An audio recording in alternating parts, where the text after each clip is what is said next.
সহায়তা, যার পরিমাণ প্রায় 1,20,000 কোটি টাকা। এবং ইউএস ভিত্তিক ওয়েবসাইট গ্লোবাল ডিফেন্স কর্প তারা তাদের পরিসংখ্যানে বলছে যে এই যে 1,20,000 কোটি টাকার প্রজেক্ট, এটা এই প্রজেক্টটা করতে টিউলিপ সিদ্দিকীকে সামনে রেখে, একজন নেগোশিয়েটর হিসেবে রেখে, টিউলিপ সিদ্দিকী, শেখ রেহানা, সজীব ওয়াজেদ জয় এবং শেখ হাসিনা, এই সিন্ডিকেট শুধু একটা প্রজেক্ট থেকে 50,000 কোটি টাকা কমিশন নিয়েছে, যেগুলো মালয়েশিয়ার বিভিন্ন ব্যাংকের মাধ্যমে বিদেশে বিভিন্নভাবে পাচার করে নেওয়া হয়েছে। এইভাবে বাংলাদেশে বিগত 16 বছরে আমরা দেখেছি মেগা প্রজেক্টের নামে মেগা ডাকাতি হয়েছে, এবং এগুলোর মধ্য দিয়ে দিন শেষে আমাদের যে প্রয়োজনীয় যে মেগা প্রজেক্টগুলো ছিল সেগুলোকেও দীর্ঘমেয়াদে বাংলাদেশের মানুষের উপরে, দেশের উপরে একটা বোঝা হিসেবে অবতারণ করা হয়েছে। ঘটনা 2, আমরা আদানি নিয়ে একটা বিশাল আলোচনা আমরা দেখেছি কিছুদিন আগে, কয়েক বছর আগে, যাকে নরেন্দ্র মোদীর কেশিয়ার বলা হয়। তো আমরা দেখলাম যে আদানির সাথে বাংলাদেশের একটা চুক্তি হলো। ভারতের বিখ্যাত সাংবাদিক পরঞ্জয় গুহ ঠাকুরতা তিনি তার একটা লেখায় বলছেন যে এই যে চুক্তিটা হলো বাংলাদেশের সাথে আদানি, এটা যতটা না বাংলাদেশের জন্য অতি জরুরি, তার চেয়ে বেশি হচ্ছে মোদীকে খুশি করার চুক্তি, এবং তার চেয়ে বেশি হচ্ছে শেখ হাসিনা বাংলাদেশের ক্ষমতায় টিকে থাকবে, এই টিকে থাকার ফিটা আদানির মাধ্যমে মোদীকে পাঠানো হতো, যেটার আরেকটা নাম ছিল ক্যাপাসিটি চার্জ। আপনি তার বিদ্যুৎ ক্রয় করেন আর না করেন, প্রতি বছর আপনাকে $450 মিলিয়ন তাকে আপনার ক্যাপাসিটি চার্জ দিতে হতো।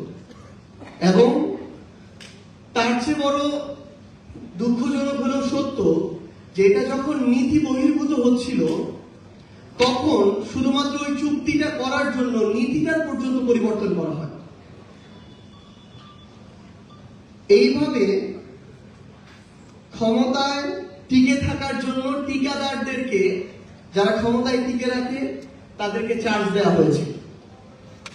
আমরা যদি আরেকটা পরিসংখ্যান দেখি, ভাই একটু আগে বলেছিলেন 2009 সালে আমাদের ঋণের পরিমাণ ছিল 2,76,000 কোটি টাকার মতো, যখন আওয়ামী লীগ ক্ষমতা আসলো। এবং তাদের পতন হওয়ার সময় 24 অগস্টে বাংলাদেশের ঋণ প্রায় 18,36,000 কোটি টাকা, যেটা প্রায় 6 থেকে 6.5 গুণ বৃদ্ধি পেয়েছে এই অল্প কয়েক বছরে। এবং আমাদের বর্তমানে এই যে ঋণের বোঝা, আমরা যদি আগামীতে আর কোনো ঋণ নাও নেই, তাও এই বোঝা আমাদের শোধ করতে প্রায় 40 বছর সময় লাগবে। এবং বাংলাদেশে একটা সদ্য জন্ম নেওয়া শিশু, তার মাথাও প্রায় 1.5 লক্ষ টাকা ঋণ চাপিয়ে দেওয়া হয়েছে।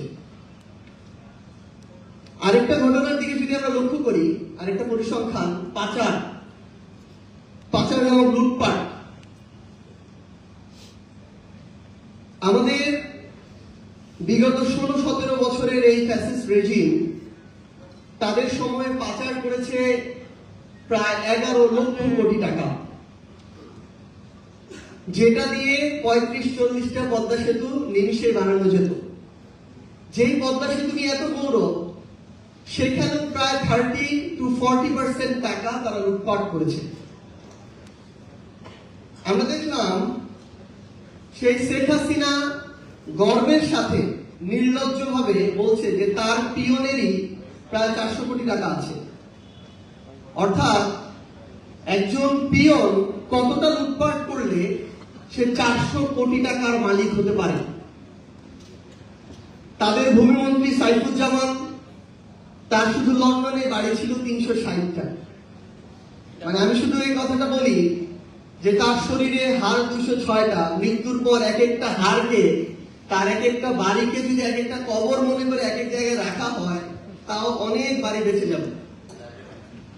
তো বাড়ি থেকেও এরকম অসংখ্য তাদের মন্ত্রী ছিল, যেখানে এই এক মন্ত্রী সাইফুজ্জামান প্রায় 10,000 কোটি টাকা পাচার করেছে।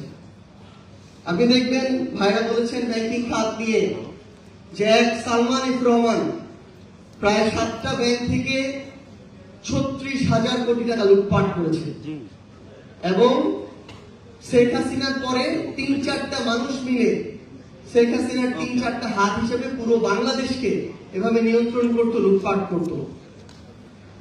তো আমরা যেটা এখন হয়েছে, বর্তমান সরকার থেকে শুরু করে টকশো টেবিল প্রত্যেকটা জায়গায় সমালোচনা এখন বিএনপির জায়গা থেকে যখন আমরা শুনি, তখন অন্তর্বর্তীকালীন সরকারের সবচেয়ে বেশি শুনি, এবং সেখানে সমন্বয়কদেরকে টেনে নিয়ে আসা হয়।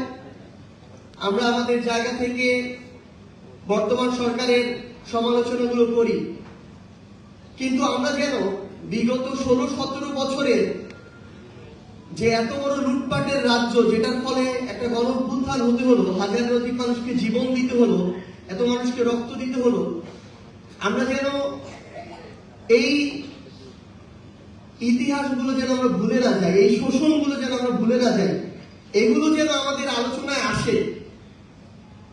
কারণ এটা অনেক বেশি জরুরি যে আমাদের যখন যৌক্তিক হোক অযৌক্তিক হোক তর্কটা যখন নিজেদের মধ্যে চলে আসে, তারা তখন দর্শক সারিতে বসে যারা এতদিন এই লুটপাটগুলো করেছে আরামায়েশ করে আর আমাদেরকে দেখে মজা নেয়। তো আমাদের যেমন সেগুলো সামনে রাখতে হবে, সেই খতিয়ানগুলো সামনে নিয়ে আসতে হবে, পাশাপাশি সেগুলো থেকে শিক্ষাও নিতে হবে। আমরা আহ্বান করবো আমাদের জায়গা থেকে, জাতীয় নাগরিক পার্টি এনসিপির পক্ষ থেকে, বর্তমানে সরকারি বিএনপি রয়েছে, তাদের সংখ্যাগরিষ্ঠতা, তাদের পদ সম্পর্কে আমাদেরকে বিব্রত করছে, বাংলাদেশের মানুষকে বিব্রত করছে। আমরা তাদেরকে আহ্বান করব যে বাংলাদেশে যেন আগামীতে আর মেগা প্রকল্পের নামে মেগা ডাকাতি না হয়।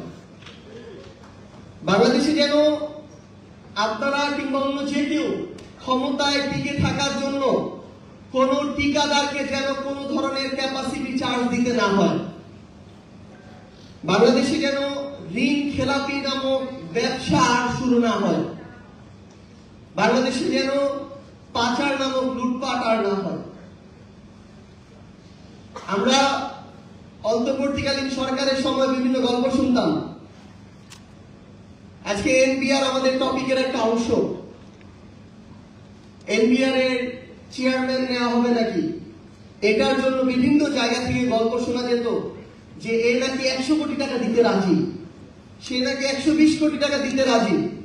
কেউ বলছে 150 কোটি হলেও সমস্যা নাই, আমরা দিব, কিন্তু আমাদের যদি কোনোভাবে ওইখানে চেয়ারম্যানটা বসে।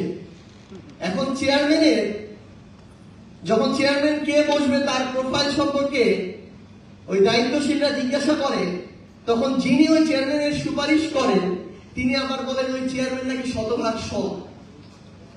যেই লোকটা 100 কোটি টাকা দিয়ে এনবিআর এর চেয়ারম্যান হইতে চায়, সেই লোকটা কিভাবে শতভাগ সৎ হইতে পারে?